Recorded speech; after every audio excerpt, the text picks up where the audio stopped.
আসসালামু আলাইকুম। আমি Mohammad Shahin Alam, BSc of mathematics. আজকে আমরা আলোচনা করব এসএসসি রসায়ন বইয়ের মৌলের যোজনী নির্ণয়। তো দেখা যায় আমরা মৌলিক পদার্থগুলোর যোজনীগুলো মুখস্থ করি এবং কিছুদিন পরে সেগুলো ভুলে যাই। আবার যখন আমাদের কি হয়, একটা সুপার ট্রিকের মাধ্যমে যদি আমরা নির্ণয় করতে পারি, 1 সেকেন্ড বা 5 সেকেন্ডের ভিতরে আমরা এগুলো নির্ণয় করতে পারবো। তো চলো শুরু করা যাক। তো আমরা জানি আমাদের মোট মৌলিক পদার্থ 118টি। এই 118টি মৌলিক পদার্থের ভেতরে প্রকৃতিতে পাওয়া গেছে 98টি এবং বাকি 20টি কৃত্রিম ভাবে রসায়ন ল্যাবে তৈরি করা হয়েছে। এবং এসএসসির জন্য আমাদের হাইড্রোজেন থেকে শুরু করে জিঙ্ক পর্যন্ত 30টি মৌল কি হয়, যোজনী মুখস্থ রাখতে হয়। তো চলো আমরা আজকে শিখবো যোজনী মুখস্থ না করে কিভাবে 1 সেকেন্ডের মাধ্যমে আমরা যোজনী নির্ণয় করতে পারি।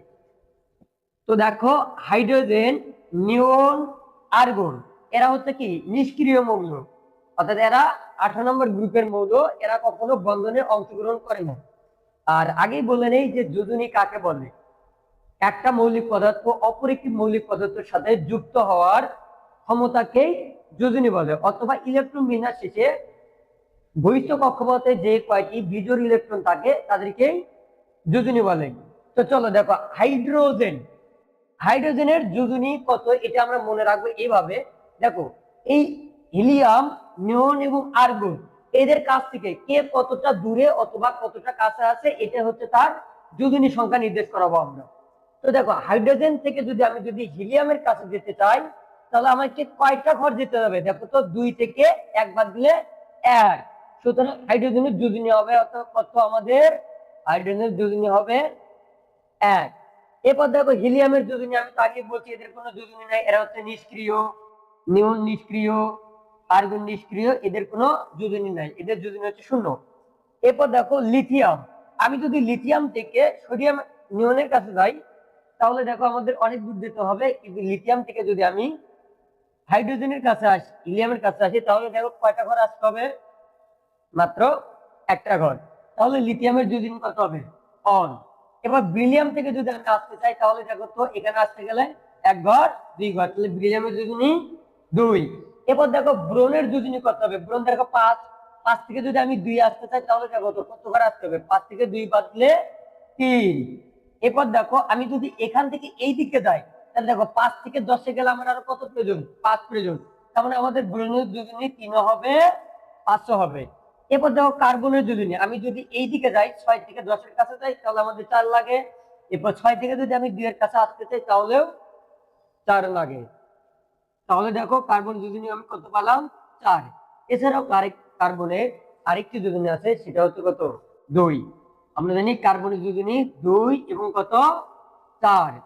এবার দেখো নাইট্রোজেন, নাইট্রোজেন হচ্ছে 7। আমি যদি 10 কাছে যেতে চাই, তাহলে কত দরকার?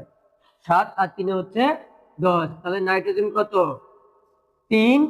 এবং দেখো নাইট্রোজেন থেকে আমি যদি হিলিয়ামের কাছে আসতে হবে, অর্থাৎ 7 থেকে যদি 2 আসতে চাই, তাহলে আমার কত? 2 আর 5 হলে কত? 7। দেখো নাইট্রোজেন আমাদের কত? 3, 5। অক্সিজেন দেখো, অক্সিজেন আমি যদি 8 থেকে 10 যাই, তাহলে কত লাগে? 2। তাহলে অক্সিজেনের যোজনী হবে কত? 2। এবার বলতো ফ্লোরিনের যোজনী কত হবে? ফ্লোরিনের যোজনী এখান থেকে এখানে গেলে কত হয়? 9 আছে, 10 গেলে 1। তাহলে আশা করি খুব সহজেই তোমরা যোজনী নির্ণয় করতে পারছো। 1 সেকেন্ডের ব্যাপার, 1 সেকেন্ডের ভিতরে যোজনী নির্ণয় করে। এবার দেখো সোডিয়াম, সোডিয়াম কত? 11। এ যদি 10 কাছে যাইতে চাই, এর যোজনী কত হবে? 1। তাহলে যোজনীর যোজনী 1। এবার দেখো ম্যাগনেসিয়াম, ম্যাগনেসিয়াম 12। এ যদি 10 মতো হইতে চায় বা 10 কাছে যেতে চায়, তাহলে কত দরকার? 2। অ্যালুমিনিয়ামের কত? 3। কারণ 13 আছে, 10 কাছে গেলে 3টা আমাকে কি করতে হবে? ইলেকট্রন ত্যাগ করতে হবে। এবার দেখো সিলিকন, এইদিকে যদি আমাদের যায় 1 2 3 4, আবার যদি এইদিকে যায় 1 2 3 4, এবার 14 থেকে 18 কাছে গেল 4, 14 থেকে 10 কাছে গেলে 4। সিলিকনের যোজনী কত? 4। এবার দেখো ফসফরাস, ফসফরাসের যোজনী দেখো নাইট্রোজেনের মতোই। দেখো এইদিকে যদি আমার 15 থেকে 18 কাছে যায়, তাহলে 3। 15 থেকে যদি 10 কাছে আসতে চায়, তাহলে 5। তাহলে ফসফরাস যোজনী 3, 5। সালফারের যোজনী দেখো, যদি এদিকে আসতে চাই 1 2, তাহলে সালফারের যোজনী 2। এরপর দেখো সালফার যদি এখানে 16 আছে, যদি আমাদের নিয়নের কাছে আসতে চাই কত দরকার, 16 আছে, তাহলে 10 মতো হয়ে গেলে 6 এর দরকার, তাহলে আমি 6 পাইলাম। এবং সালফারের আরেকটা যোজনী আছে, সেটা হচ্ছে 4, তাহলে সালফারের যোজনী 2, 4 এবং 6। এবার দেখো ক্লোরিনের যোজনী, ক্লোরিন হচ্ছে 17, এই যদি 18 মতো হতে চাই তাহলে কি করতে হবে, একটা ইলেকট্রন গ্রহণ করতে হবে, তাহলে ক্লোরিনের যোজনী হবে 1। এবার দেখো পটাশিয়াম, পটাশিয়াম 19, তাহলে 18 মতো হলে তাহলে কত লাগবে, আর দুজনই এক ইলেকট্রন ত্যাগ করতে হবে। ক্যালসিয়াম 20, 18 মতো হতে চাইলে কয়টা ইলেকট্রন ত্যাগ করতে হবে, দুটা ইলেকট্রন, তাহলে এর দুজনই কত, 2।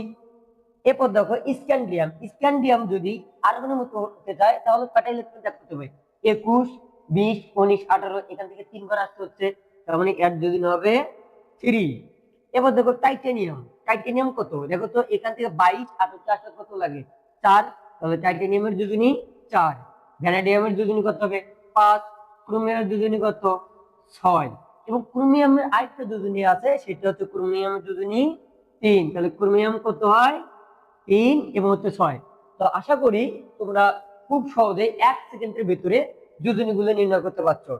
এবং বাকি দেখো 25 ম্যাঙ্গানিজ, ম্যাঙ্গানিজ যোজনী 2, 4, 7। আয়রনের যোজনী 2, 3, দেখো।